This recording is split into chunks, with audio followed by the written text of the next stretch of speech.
Estamos viviendo en una época en que las personas buscan comodidad, satisfacción inmediata y evitar todo sacrificio. Y lamentablemente está dentro de la iglesia eso. Hoy muchos hermanos buscan comodidad, satisfacción inmediata y lo menos sacrificado posible. La sociedad lo vive, porque es así la sociedad que se vive, pero dentro de la iglesia pareciera que es algo que está entrando o que ya entró, ¿no? Y Dios quiere trabajar con eso. Y cuando comparamos el tiempo que estamos viviendo, lo que Dios nos está pidiendo, lo comparamos con lo que Dios nos pide, ¿no? Encontramos que, sin embargo, el llamado de Cristo es completamente diferente. Dios no nos pide que les entreguemos algo de vez en cuando. Dios no pide que un poquito el domingo, un poquito el martes, un poquito el jueves. Dios no nos pide un poquito. Dios nos pide que le entreguemos toda nuestra vida. Cuando nos bautizamos, nuestra confesión es entregarle por completo la vida a Dios, ¿no? Entonces, yo digo, si podríamos ver con nuestros ojos esto de la muerte espiritual, sería algo tremendo. Yo todavía pasaba por el cementerio Moreno y pensaba en esto. ¿Qué pasaría si vas a pasar por el cementerio y ves que se empiezan a salir los muertos de las tumbas? Salís corriendo, porque no va a decir que te va a quedar, salís corriendo. Ahora, ¿cuántas veces nosotros dejamos que reviva el hombre que está en que hemos matado, el hombre, la vieja vida, y constantemente vuelve a salir, ¿no? Y es lo que Dios quiere en esta mañana hablarnos. En el Antiguo Testamento, los sacrificios eran animales que eran colocados sobre el altar y morían como ofrenda a Dios. Es decir, siempre que hay una ofrenda, tenía que haber una muerte. Ningún animal iba confiado, si me van a matar, qué bueno, lo tenían que llevar atado, lo agarraban, yo tengo un perrito que tan solo para darle una pastilla se desespera para que no lo agarremos. Así que imaginen lo que son los animales. Eran muertos. Una vez muertos, eran sacrificados a Dios. Pero en el Nuevo Testamento, Dios dice que ya no basta, no hay que sacrificar ningún tipo de animal. En la palabra de Dios nos enseña que el sacrificio de Jesucristo fue suficiente, completo y definitivo. Hebreos 10, 12 al 14 dice, pero Cristo, habiendo ofrecido una vez para siempre un solo sacrificio por los pecados, se ha sentado a la diestra de Dios, porque con una sola ofrenda hizo perfecto para siempre a los santificados. Entonces, la obra de Cristo, su obra, pagó por toda nuestra deuda. Hasta la última persona que nazca antes de su venida, Dios pagó por él. Dios pagó por toda la humanidad que va a existir, que existe y que va a existir. La obra de Cristo fue completa.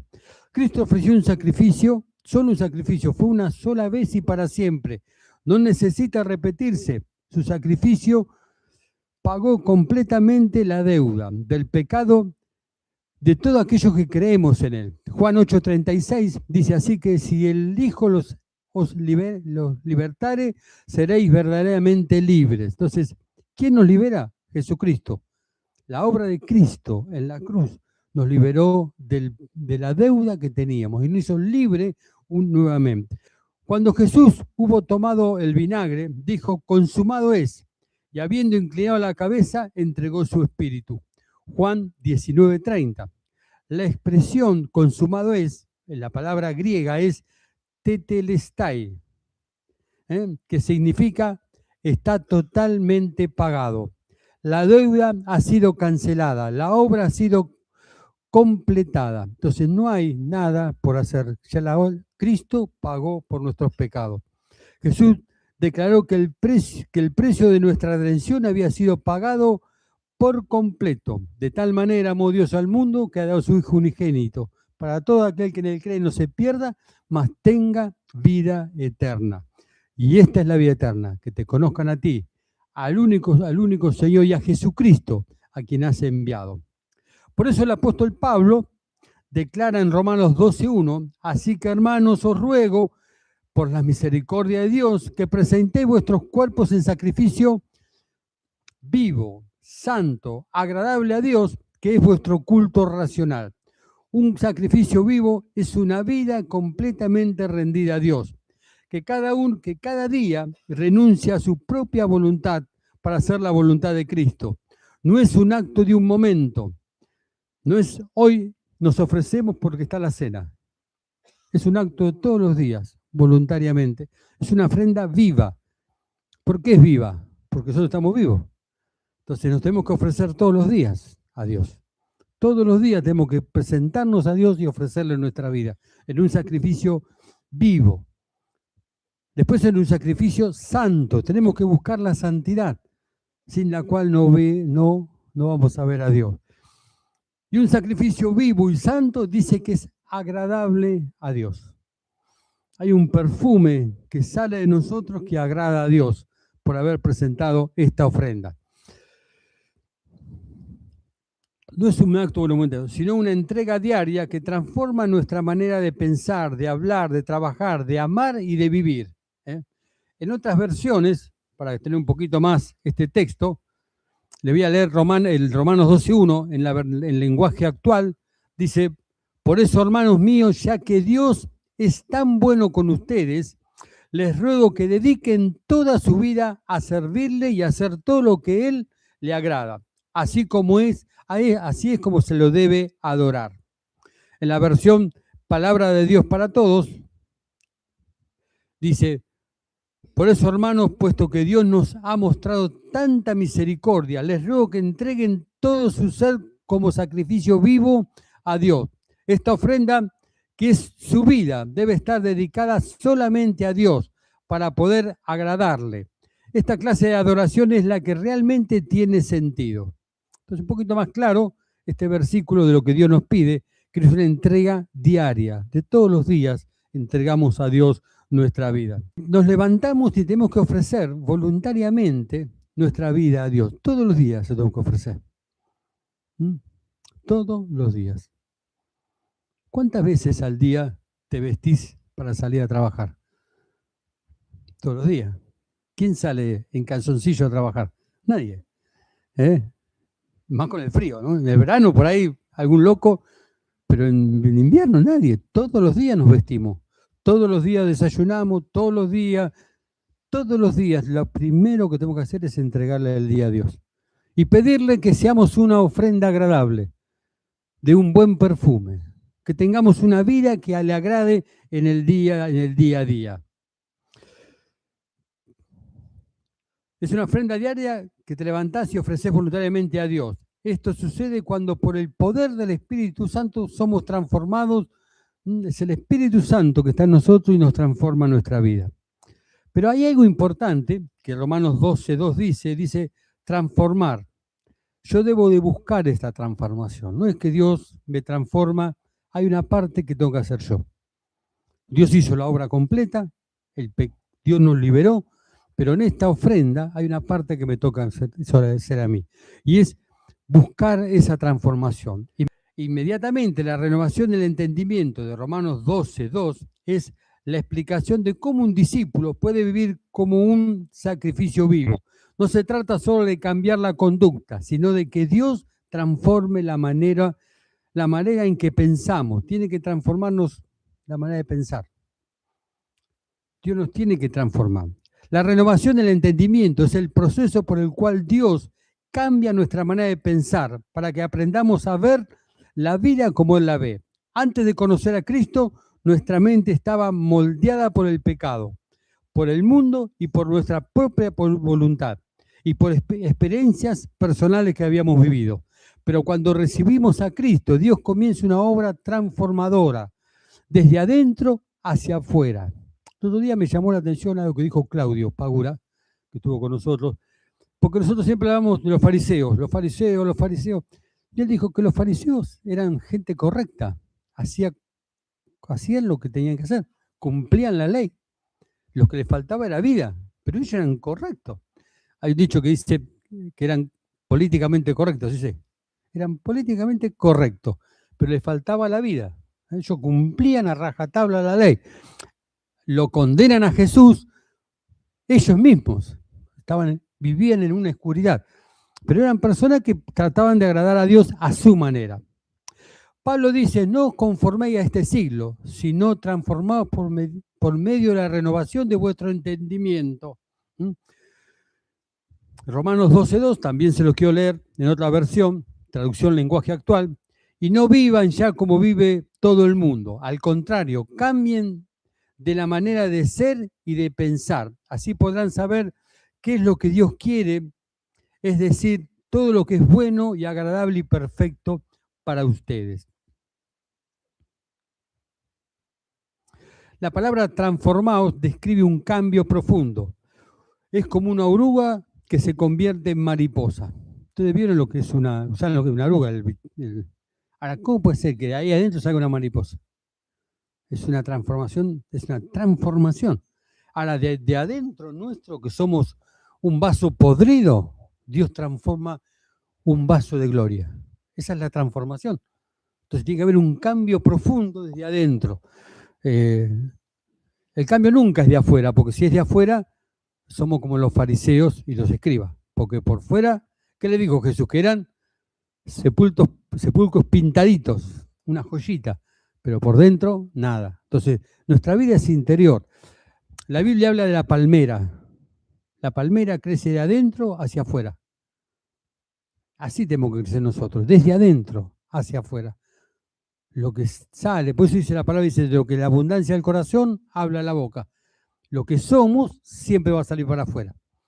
No es un cambio de apariencia, sino de una naturaleza, de una manera de vivir. No podemos vivir como vivíamos antes.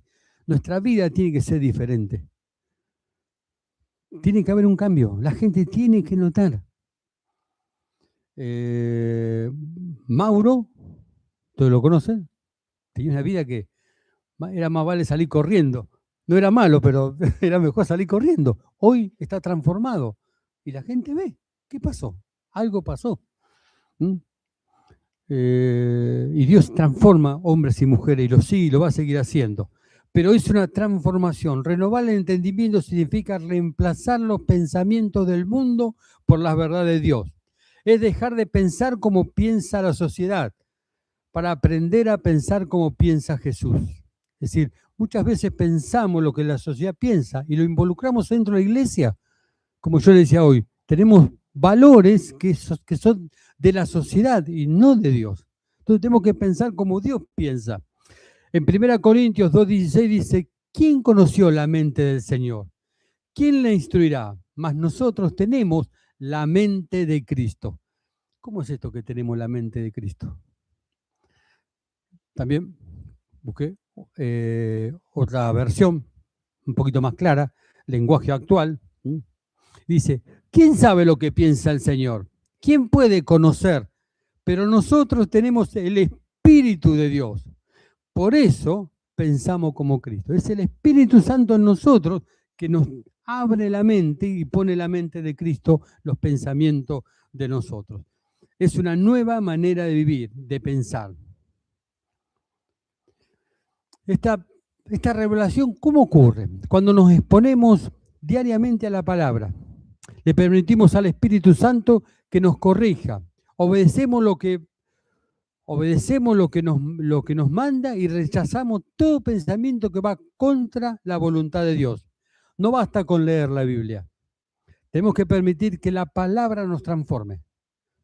La Biblia nos tiene que transformar. La palabra de Dios es viva y eficaz y es más profunda. Dice que va hasta adentro y penetra. Entonces, cuando leo la Biblia, Dios me habla. Dios me dice qué tengo que hacer. ¿Qué piensan? ¿Que sí o que no? Que sí. Dios te habla tan claro, pero ¿cuál es el problema? Qué tremenda esta palabra. Esta palabra es para José. Esta palabra es para Daniel. Esta palabra, y Dios está esperando que vos digas, esta palabra es para vos, Luis. No es para José, no es para vos, Luis, para vos. Vos la tenés que poner en práctica. Porque siempre pensamos que es para los demás. Pero Dios nos habla, nos tiene que hablar en la administración de todos los días. Es decir, Ustedes me conocen, la mayoría me conocen, yo tengo un gran problema que no puedo estar callado, y cuando una persona está callada hay que llenar los espacios. Entonces yo no puedo estar sin hablar, ¿no? Entonces, y yo creo que Dios espera también de nosotros. Él quiere hablar. Tenemos que escuchar lo que nos quiere decir. Por eso la revelación de la palabra, cuando oramos, cuando le pedimos a Dios que nos hable y que la palabra tome vida en nosotros. La palabra es vida, es la vida, es Cristo en nosotros. Dice que la verdad nos hará libre y la verdad es Cristo y es su palabra.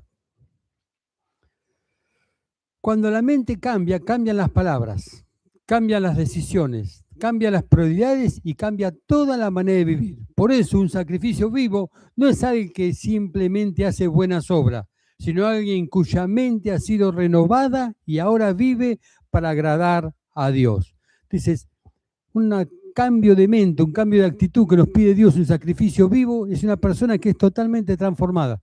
Cambia su manera de hablar, cambia su manera de pensar, sus prioridades, le cambia todo, porque tiene otros valores, tiene otros conceptos. Efesios 4, 22, 24 dice, renovaos en el espíritu de vuestra mente y vestíos del nuevo hombre. Romanos 13, 14 dice, sino vestíos del Señor Jesucristo y no probáis para los deseos de la carne. Pablo nos llama a vestirnos de Cristo, es decir, a adoptar su carácter, su manera de pensar y de vivir. Así como la ropa nos identifica, nuestra vida debe reflejar a Jesús. Entonces, tenemos que vestirnos, es nuestra responsabilidad que Cristo cada vez esté más en nosotros. Por ejemplo, decimos la ropa, ¿no? Por ejemplo, viene caminando uno que está vestido de policía, ¿qué es? Un policía, pues está vestido de policía. No, ¿qué vamos a decir? ¿Será policía? No, es policía. Digamos, nosotros, los hombres lo vestimos de una manera, las mujeres se visten de otra manera. Nos define. El idioma, podemos ser de un país, de otro, pero en los hijos de Dios tenemos un solo lenguaje, y es que vivamos el carácter de Cristo. Tiene que ser algo que salga a nosotros, tenemos que vestirnos, tenemos que prepararnos cada día. Y cuando vamos a un lugar, a una fiesta, especialmente, no tengo nada contra las hermanas, pero especialmente las mujeres empiezan a probar ropa. Esto me queda, esto me queda, esto no me queda, hasta que más o menos acomoda. Y la palabra de Dios, todos los días, es la que nos muestra si nos estamos vistiendo bien. No, esto me lo tengo que sacar, esto no es la ropa de Cristo, tengo que desechar esto, tengo que ponerme esto. Es constantemente, a través de leyendo la Biblia, orando, buscando el Espíritu de Dios, que somos transformados, somos cambiados a lo que Dios desea. La segunda parte del versículo dice, no probáis para los deseos de la carne, lo que significa no alimentar ni facilitar aquello que nos lleva a pecar. Es decir, en lugar de darle oportunidad a la vieja naturaleza, debemos vivir guiado por el Espíritu Santo. Todo lo que nos lleva a volver al pasado lo tenemos que desechar. Todo lo que nos lleva al pasado. Y por ahí es algo que me gusta, lo tengo que desechar. Porque me va a llevar de vuelta, lo tengo que desechar. Cuando más nos revestimos de Cristo, menos lugar tiene el pecado en nuestras vidas. Cuando más Cristo está en nosotros, menos posibilidad tenemos de pecar, menos posibilidad tenemos de caer, porque Cristo gobierna nuestras vidas. El mismo texto, Romanos 13, 14, en dos versiones distintas, palabra de Dios para todos, dice, mejor revístanse con el Señor Jesucristo y no piensen como piensa todo el mundo, en satisfacer sus propios deseos. La nueva traducción viviente dice, más bien, vístanse con la presencia de Jesucristo y no se permitan, me gustó esta parte que dice, no se permitan a pensar en forma de complacer los deseos de la carne. Tenemos que proponer, no pensar aquello que nos aleja de Dios. No es solamente, no pensar, esto me aleja de Dios, no lo voy a pensar. ¿Vieron cuando uno es chico que le dice, bueno, vos pensás que el perro te va a morder? Y no me va a morder. Esto me hace mal, no tengo que pensar. Esto me hace al pecado, no lo tengo que tener en mi vida, lo tengo que alejar. Filipenses 2:5 dice, haya pues en vosotros este sentir que hubo también en Cristo Jesús. La meta no es solo pensar mejor, sino pensar y actuar como Cristo. Porque no solamente lo que pienso, es lo que vivo. Lo que pienso, lo practico. Nuestro cuerpo, nuestra mente era carnal. Entonces, ¿qué pensábamos? En lo carnal. Entonces, ¿qué practicábamos? El pecado. Si nuestra mente es santa, si buscamos a Dios, ¿qué vamos a practicar? La santidad. Es básico, es como 2 más 2. Colosenses 3, 1 a 2 dice, poner la mira en las cosas de arriba. Es dirigir deliberadamente la mente hacia los valores de Dios. Yo no tengo que pensar, tengo que tener una obsesión, una obsesión santa en pensar en las cosas de Dios. Vamos a hacer una prueba, un ejercicio. No vamos a hacer política porque a nosotros nos sostiene Dios. Pero sí tenemos que reconocer que el país está pasando una crisis muy fuerte. Hay mucha necesidad y mucha gente está pasando momentos muy difíciles. ¿Qué pensaría Jesús en este momento, en esta situación? ¿Qué estaría pensando en él? ¿Qué pensaría Dios si estaría viviendo en Argentina? Si yo tengo, dice la palabra, y por eso la mente es la palabra, le dice, ¿qué dice? Que tenemos que trabajar y ¿qué hacer con la plata? Acompañar al que no tiene. No dar lo que sobra. Dice, al que no tiene, ayudar. Primero en la casa. ¿Por qué ahí la iglesia de Moreno se sostiene? Porque hemos priorizado la ayuda. Nosotros pensamos, el grupo de obreros, en ayudar. Entonces, acá lo que Jesús pensaría, si tuviese Jesús, sería, tengo que ayudar. Tengo que ayudar a los que están pasando un momento difícil. Tengo que hacer algo. No, tengo que guardar porque si esto viene peor. Entonces, los valores del reino son totalmente distintos a nosotros. Dios no ve la economía de Argentina. Dios no ve la economía de Estados Unidos. Dios ve su reino estableciéndose en medio nuestro. Entonces, el que gobierna es Dios y el que sostiene es Dios. Tenemos que trabajar y tenemos que ser esforzados. Y tenemos que cuidar el peso en este tiempo. Pero si Dios nos hace ver una necesidad, la tenemos que suplir. Si podemos, la tenemos que hacer. 2 Corintios 10:5 dice, llevando cautivo todo pensamiento a la obediencia de Cristo. La renovación también implica examinar y someter nuestros pensamientos a la autoridad de Cristo. ¿Qué dice la palabra? ¿Qué es mejor? ¿Orar por el pecado o orar por la tentación? Por la tentación. ¿Qué estás pensando? Cuando ves un programa de tele, ¿qué estás pensando? Cuando vas en la calle y ves algo, ¿qué estás pensando? Porque no es la acción. ¿Qué dijo Jesús? En la ley decían que si a la mujer la encontraban con otro hombre y era casado, la mataban a piedrazo, ¿no? Tenía que morir. Pero Jesús dijo, la ley dice esto, es más, yo digo, el que mira ya ha pecado. Lo que pensó es mi acción. No es lo consumado. Es decir, una persona que mata a 5 o 6, el pecado es que mató, no, ya comenzó en su corazón que quería asesinar. Entonces, tenemos que examinar lo que pensamos. Tenemos que examinar, porque cuando dejamos que un pensamiento vaya creciendo, puede terminar en un pecado. Cualquiera sea, puede ser pecado de cualquiera, pero tenemos que cuidar lo que pensamos. Keith Benson decía, no está mal que los pajaritos vuelen por la cabeza, el problema es que no hagan nido, que el pajarito no haga nido. Entonces, cuando vuelan, hay que ayuntarlo, ¿no? Este pensamiento no, esto sale de mi vida. Ahora, cuando le doy lugar, ya empieza a caer. Así que tenemos que tener cuidado lo que pensamos. La renovación del entendimiento no consiste en aprender a pensar mejor, consiste en dejar de pensar como el mundo para comenzar a pensar como Cristo. Y cuando la mente cambia por la palabra y el Espíritu Santo, toda la vida comienza a reflejar la voluntad de Dios. Porque cambia. Lo que vivimos es Cristo, lo que pensamos es Cristo, lo que hacemos es todo Cristo. Entonces cambia nuestra manera de vivir. Entonces la gente dice, ¿qué tiene este? ¿Qué le pasa a este?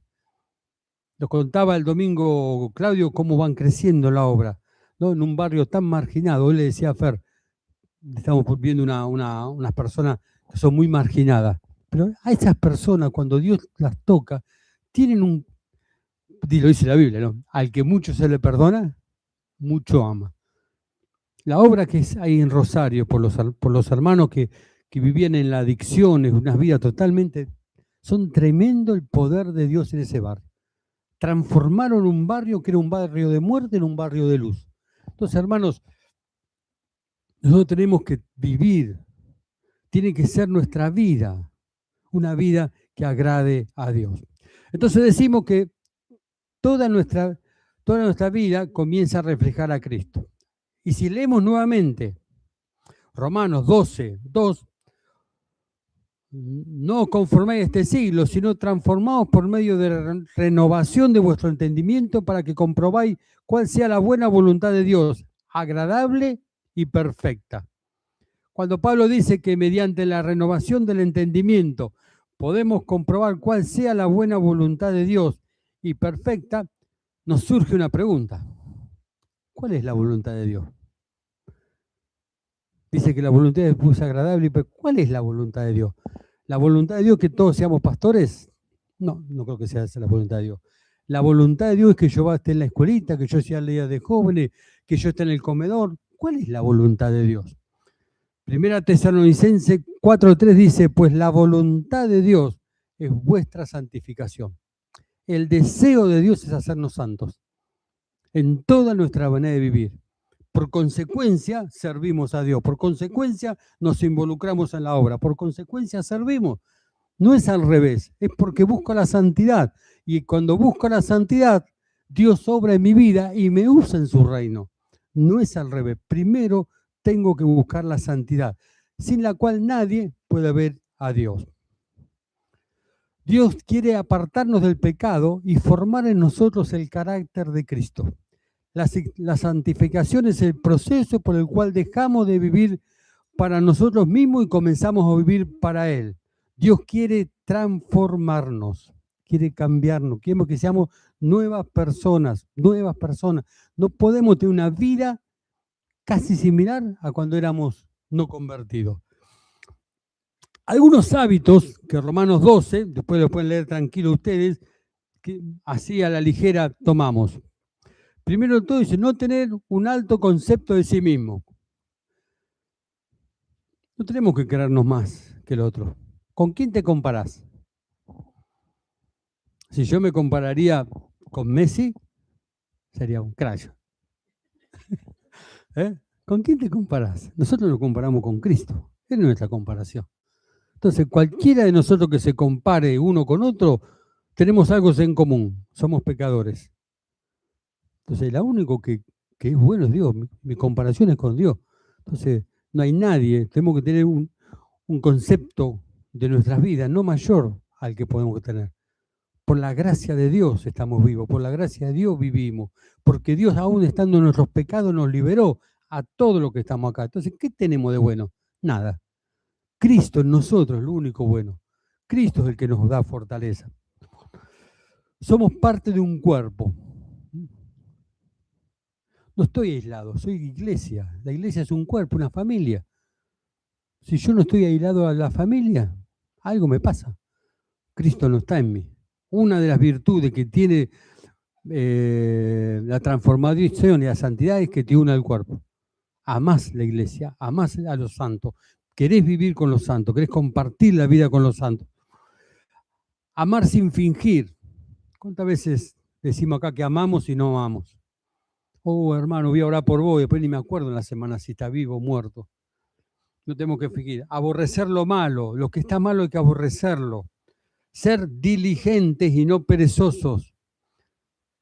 Y acá tenemos que cambiar porque somos muy diligentes para lo que es lo cotidiano, pero para las cosas de Dios tenemos que ser diligentes.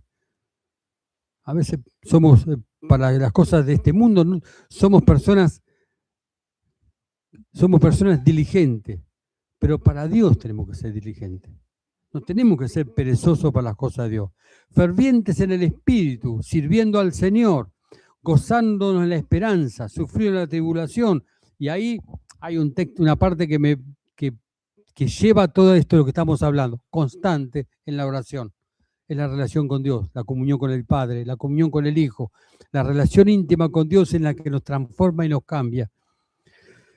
Y después dice otra parte, también ahí en Romanos 12, asociado a los humildes.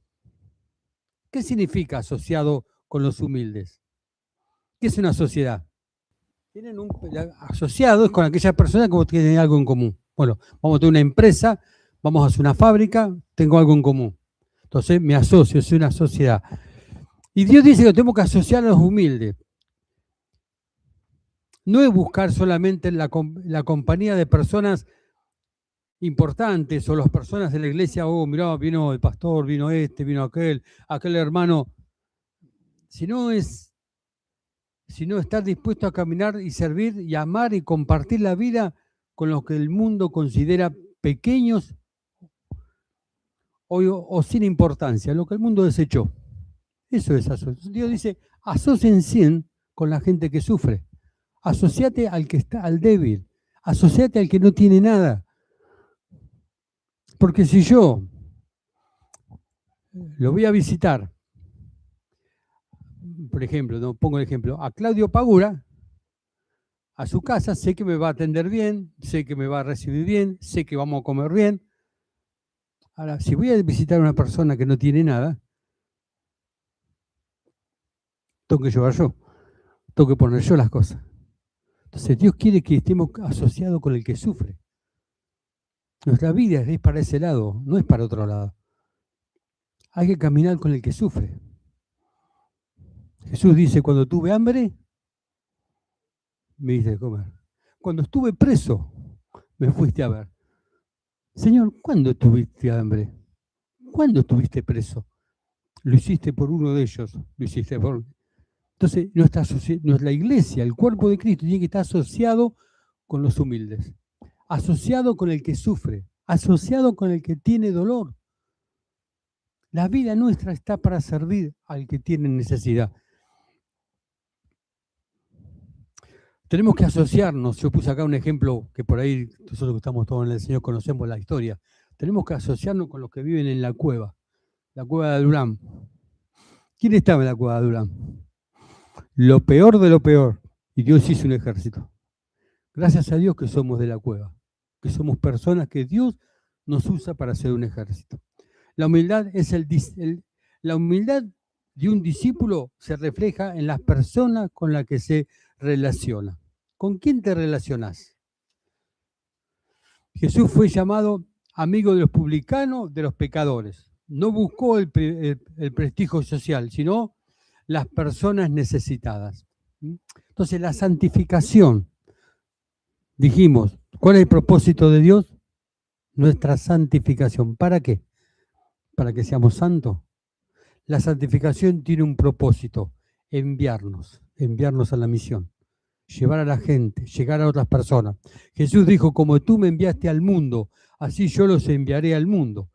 Y por ellos yo me santificaré a mí mismo para que también ellos sean santificados en la verdad. Acá se me trabó la Biblia. Jesús dice, y por ellos yo me voy a santificar. Jesús se tenía que santificar. Jesús no era pecador. ¿Cómo puede ser que se dice, me voy a santificar por ello? ¿Cómo entendemos ese texto? Jesús nunca pecó. Dice la palabra en Hebreos 4:15, fue tentado en todo según nuestra semejanza, pero no se halló pecado en él. 1 Pedro 2:22 dice, el cual no hizo pecado, ni se halló engaño en su boca. Entonces, Jesús no se santificó porque era pecador. Jesús era absolutamente santo. Por lo tanto, Jesús no está diciendo, voy a hacerme más santo. Jesús se consagró completamente a la misión del Padre. Cuando dice, yo me santifico a mí mismo, está diciendo, me consagro completamente a hacer la voluntad de mi Padre, incluyendo la muerte en la cruz. Santificar es comprometerse con Dios. Yo voy a hacer lo que Dios dice. Dios me limpió, Dios me sanó, Dios me hizo una nueva persona. ¿Y voy a esperar la venida del Señor? Tengo que santificarme, servirle en todo momento. Primero santificados en la verdad, después enviados al mundo. Dios no nos santifica para aislarnos, sino para enviarnos.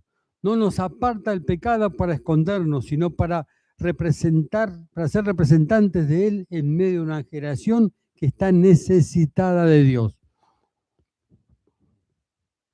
Así que la santidad de Dios es el propósito para nuestra vida. Esa santidad nos lleva a ser enviados a este mundo, a predicar el Evangelio, a ser discípulos. Somos transformados para cumplir una misión. La iglesia es transformada para cumplir una misión en la tierra. ¿Y cuál es la misión? Hacer discípulos, formar vida, involucrarse, asociarse con los débiles, asociarse con el que sufre. Hablamos un poquito con Fer, se asoció a esta familia desechada, con un montón de problemas, y se acercó, se asoció. No tuvo ni el amor de los padres, por lo que me contaba Fernando. Entonces la iglesia está ahí, nos asociamos con las personas que sufren. Porque somos hechura suya, creados en Cristo Jesús para buenas obras, las cuales Dios preparó de antemano para que anduviésemos en ellas. Dios preparó la obra nuestra para que caminemos, para que andemos. Dios te da la sabiduría para que estudies. Dios te da la capacidad para que trabajes. Dios te involucra en un lugar para que extiendas el reino. Después vas a ganar plata y vas a hacer, pero lo primero es predicar a Jesús. Siempre me acuerdo lo que nos contó una vez el pastor Víctor Rodríguez. Cuando llevó a su hijo a la facultad, el primer día le abrió la puerta y le dijo, ¿a qué venís acá? Le dijo, a ser discípulos, pa, y de paso a estudiar. Esa es nuestra meta. Primero Dios, después lo demás. Siempre es Dios primero. Cuando yo involucro a Dios, Dios se involucra en mi vida. Es algo que lo hace Dios así. No fuimos salvos para vivir una vida cómoda o centrada en nosotros mismos. Fuimos salvos para servir, amar y anunciar el Evangelio y hacer discípulos. La voluntad perfecta de Dios siempre produce personas santas que viven para extender el reino de Dios. Entonces, nos hacemos una pregunta, todos juntos en esta mañana. ¿Soy un sacrificio vivo? Y sí, porque estamos todos vivos. Somos sacrificio vivo. ¿Somos un sacrificio vivo y santo? ¿Buscamos la santidad? ¿Somos personas santas? ¿Caminamos en la tierra en santidad? ¿Dejamos de lado el pecado? ¿Peleamos la buena batalla para ser victoriosos? Ahora, una pregunta personal, eso cada cual contéstese. ¿Sos un perfume agradable para Dios? ¿Tu vida es un perfume agradable para Dios? Vos sabés cómo vivís, yo sé cómo vivo. Como vos vivís y con esta exposición de la palabra, ¿sos un perfume agradable o no sos un perfume agradable? Porque esa es nuestra parte en esta ofrenda. Dios hace la parte. Dios nos da la vida. Dios nos santifica y nosotros tenemos que ser perfume agradable.